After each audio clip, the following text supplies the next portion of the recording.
flying. This is falling with style.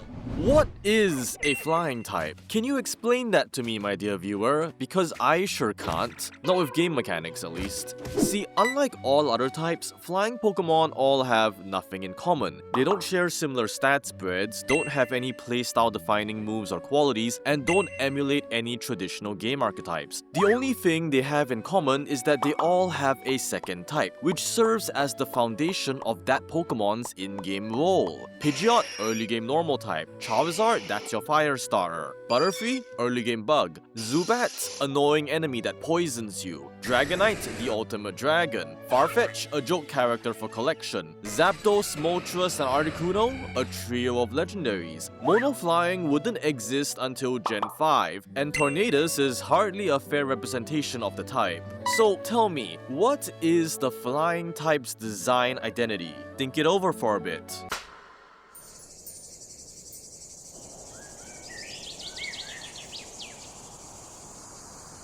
All done?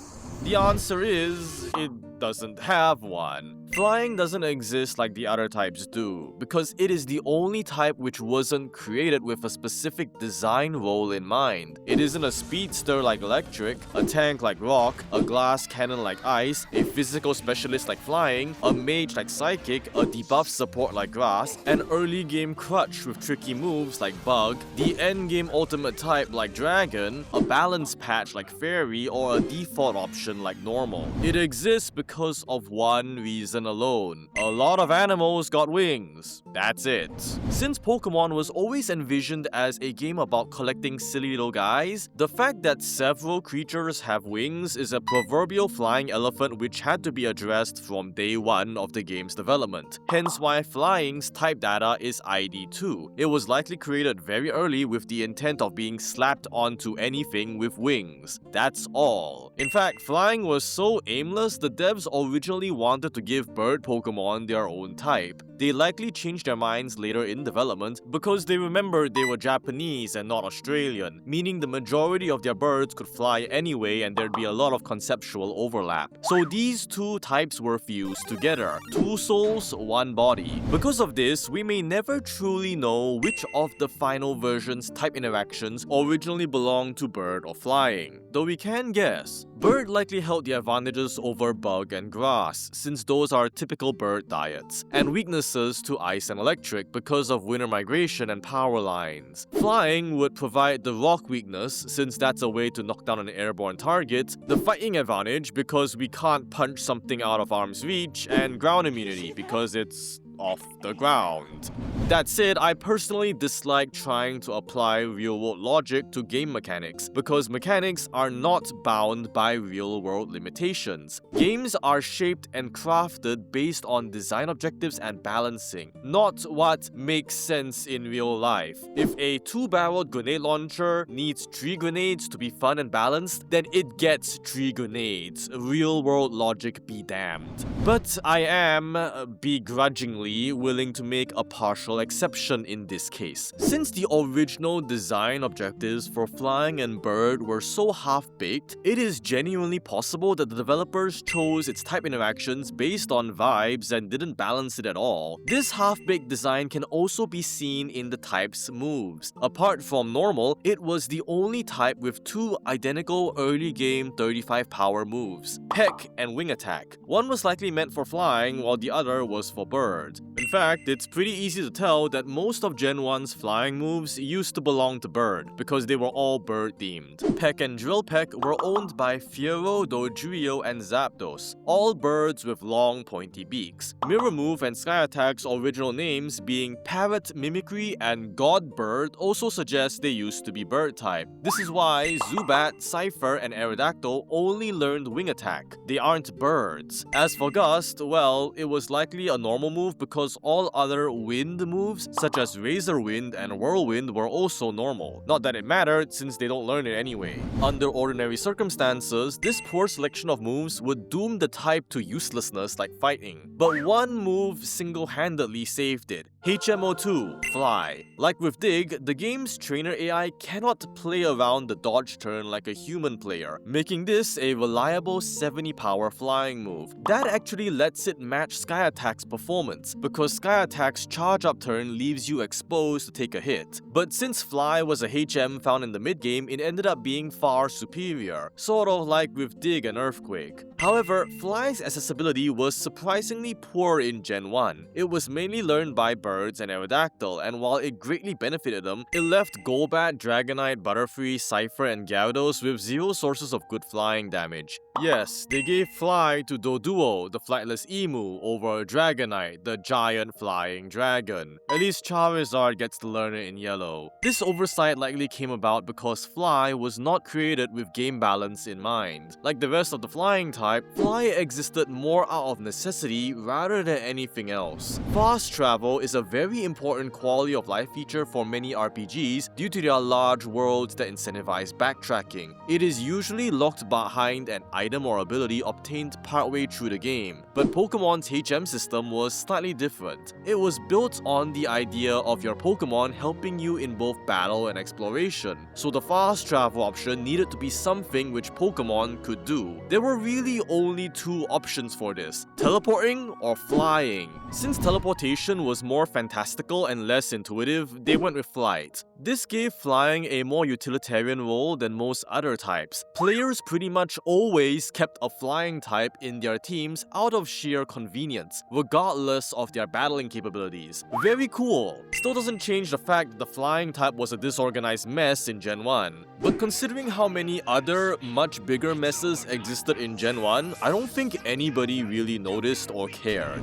At the end of the day, flying still did its job. It just so happens that it didn't get that much work to do. Generations 2 and 3's new moves and Pokemon aim to help several types fulfill their original design goals. Flying's addressed its awkward merger with Bird. Gen 2 converted Gust to flying and raised Wing Attack's power to 60, while Gen 3 added mid-game options like Air Cutter and Aerial Ace. These were meant for the non-bird winged Pokemon which couldn't learn Fly or Peck. Cypher, Dragonite, Mantine, and Yanma received the updated Wing Attack, while Butterfree and Pidgey appreciated having Gust. They also gave the flying type a secondary identity as the unofficial Wind or Air type. The exception is Aerial Ace, which was instead a cutting move with huge distribution, giving pretty much anything with claws or pointy bits access to flying damage. That's because it's a pun lost in translation. Its original Japanese name is Tsubame Gaeshi, or Swallow Reversal, the famed signature technique of swordsman Sasaki Kojiro. It consists of a downward slice reversing into an upward slice that was supposedly fast enough for Kojiro to have cut down a swallow mid-flight. And not an African or European one, mind you, a Japanese one. Anime fans might recognize this from other media such as the Fate series, whose version of Kojiro happens to share the same name, appearance, hair color, voice actor, and truck driving skills with the Pokemon anime's Kojiro. Really, just give James a sword and they are pretty much the same person. The real big change for flying was the ability, Levitate. In the past, flying was required as a classification for all non-bird creatures with wings. Levitate freed the developers from this design restriction. It gave them a way to create floating or flying creatures without needing to assign them the flying type, such as Claydol and Mismagius, or Flygon and Latinas. This would improve the design of future winged Pokemon, allowing many to be more fantastical. Hydreigon would be a lot less cool if it were Dragon Flying instead of Dragon Dark. We have Levitate to thank for that. But that didn't change much for flying as a type. If anything, losing one of its original design principles left its identity vaguer than before, and its performance still lagged behind all the other types, since its best move, Drill Peck, had extremely low distribution compared to Shadow Ball, Rock Slide, or Psychic. Every flying Pokemon now had diverse early and mid-game options, but most who lacked Drill Peck still had nothing for the late game, except for Lugia, that flying Psychic Water Dragon got its wing hands on a signature move instead. Everyone else had to wait until Gens 4 and 5 for Brave Bird and Hurricane instead. These moves made people realize flying was actually pretty good offensively. Most electric Pokemon had low defenses. Rock wasn't a great defense defensive type, and Steel was just cooler rock and already resisted everything anyway. In practice, flying attackers could consistently deal high-power neutral damage and were something like a dragon type. And defensively, the fighting resistance and ground immunity were invaluable, considering those were two of the best physical offensive types in the game. Though the introduction of Stealth Rock meant the rock weakness really hurt. The only thing holding flying back was its total inconsistency. The flying type was excellent in a vacuum, but no flying Pokemon existed within a vacuum. Every single one had a second type, and therefore had totally different sets of resistances and weaknesses. Even Tornadus is defensively unique, since no other fully evolved mono flying Pokemon exists. Whether that second type neutralizes the rock weakness would prove to be a decisive factor in every defensive flying Pokemon's viability. Depending on what it was paired up with, the flying type could be as defensively incredible as Skarmory or Gliscor, or as incompetent as Mantine or Vespiquen. Can you believe these two were supposed to be version counterparts? Someone call me when this useless MF gets a Mega Evolution. The offensive capability of flying Pokemon was similarly inconsistent. As part of Gen 4's physical special split, all wind-themed moves were categorized as special and all bird-themed moves were categorized as physical. This meant Brave Bird had an unusually low distribution compared to the top moves of other types, being only given to the bravest of birds. Also one bat. Fearow, Xatu, and Yveltal are all apparently cowards, as were Pidgeot, Noctowl, Altaria, Unpheasant, Archeops, and strangely, Hawlucha. I guess it's in character for Archeops, but come on, you telling me Hawlucha's a fraud? No. Meanwhile, non-birds still don't get a good physical flying move. If you were a flying dragon, flying bug, flying dinosaur, firefly, or flying lizard, you were relying solely on your second type for offense. This made dealing with flying Pokemon less about countering the type itself and more about understanding each individual Pokemon's capabilities. It isn't like fighting, whom all physically punch really hard, or electric, whom all get screwed over by ground types.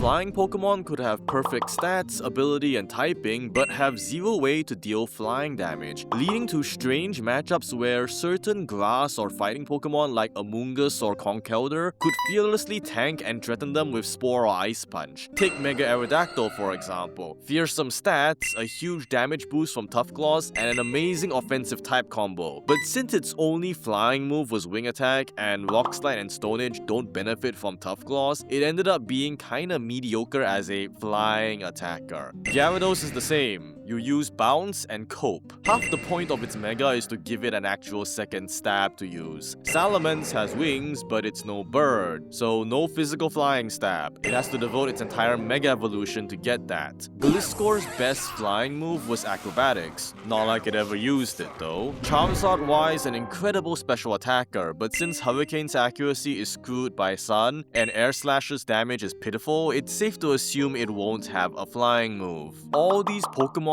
aren't flying attackers, they are attackers who happen to fly. The only thing consistent about flying Pokemon were their access to the new support moves, which had good distribution. Roost gave almost every flying Pokemon access to Recover, and its type change gimmick took advantage of everyone having two types. Tailwind lets every flying Pokemon become a double speed control support, and the Fog was initially useless but was later buffed to turn every flying Pokemon into a hazard remover, which was absolutely essential considering how omnipresent Stealth Rock was. Though in practice, the Fog's viability depended on whether that user's secondary typing neutralizes the rock weakness. I don't care how crazy your theory crafting is. Defog, Tailwind, Roost, Charizard will never be a thing. After Gen 4, well, that's pretty much it. I'm serious. Very little change for the type in the next decade. Gen 5 added several new mechanics, but the only real long-term contribution was Hurricane. Acrobatics was designed with gems in mind, so after they were removed, it became almost useless because very few Pokemon could reliably use its no-item mechanic. Skydrop produced several unusual interactions, since it was the only move which could temporarily remove an opponent for a turn. However, it also caused several strange bugs, and was eventually removed for being too problematic. Triple Battles gave Flying the unique ability to target opponents from the opposite end of the field. Mechanically interesting, but since Triple Battles were were moved after Gen 5, this never went anywhere. Gen 6 had Sky Battles, which only allowed flying and levitating Pokemon. That's it, that's the gimmick.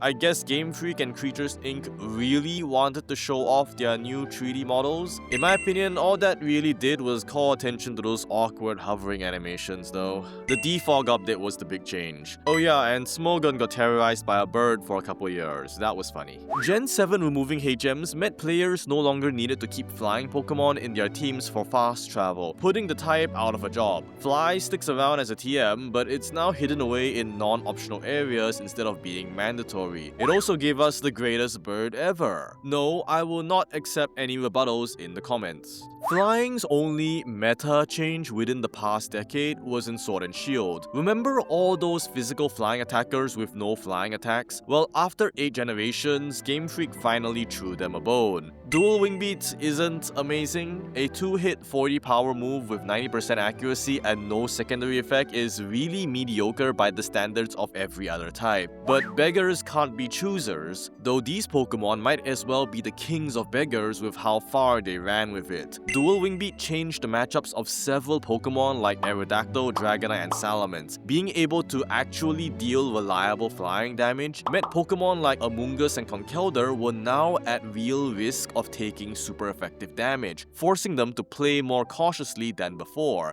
Brave Bird was now also given to several birds via TR and TM, though since all of them also gained Dual Wingbeat anyway, this was more of a welcome upgrade rather than anything game-changing. Despite its simplicity, Dual Wingbeat truly reflects how flying's design philosophy has moved away from its Gen 1 roots. In the earlier days, flying was 2 types awkwardly fused into one, and struggled for several generations due to only birds ever getting any flying moves. It was more of a classification than a true type, and even after creature design evolved and it no longer needed to get stapled onto everything with wings, it still struggled to properly define itself. This led to wildly inconsistent performance, as every flying Pokemon had different stat lines, roles, and resistances, and some just outright lacked flying moves. This has only improved very recently thanks to Dual Wingbeat and Hurricane being widely accessible damage options, but the type still exists in a strange limbo with no clear design direction. Even now, it's the only type which is still like this. Flying Pokemon don't share similar stat spreads, don't have any playstyle defining moves or qualities, and don't emulate any traditional game archetypes. The only thing they have in common is that they all have a second type.